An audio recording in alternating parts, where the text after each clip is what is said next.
একটা ছেলের কারণে আপনারা আলহামদুলিল্লাহ গর্বিত। এ ক্রিকেট বিশ্বে আপনাদেরকে আলোকিত করেছে, বাংলাদেশকে আলোকিত করেছে মুস্তাফিজ, তাই না? এই ছেলেটাকে পার্শ্ববর্তী দেশ একটা ফ্রেন্ডলি ম্যাচে যেতে দিল না। দেশের প্রতি, ক্রিকেটের প্রতি এটা চরম অপমান।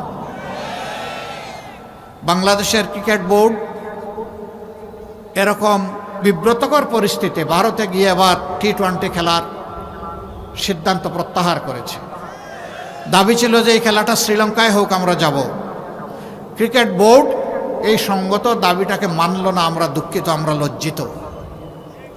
এখনো সময় আছে, আমরা অনুরোধ করি আপনারা আপনাদের সিদ্ধান্ত রিভিউ করেন। এরকম দুনিয়ার বহু দেশে ইতিহাস আছে, বিশ্বকাপ হয়েছে, কোনো একটা দল ইনসিকিউর অথবা ইনসাল্ট ফিল করেছে, সে বলেছে আমরা ওই দেশে গিয়ে খেলবো না, পার্শ্ববর্তী দেশের ভেন্যুতে আমরা খেলবো, সেই দেশ নির্ধারণ করা হয়েছে। যদি অন্যদের জন্য তাই করা হয়, বাংলাদেশের জন্য কেন করা হবে না?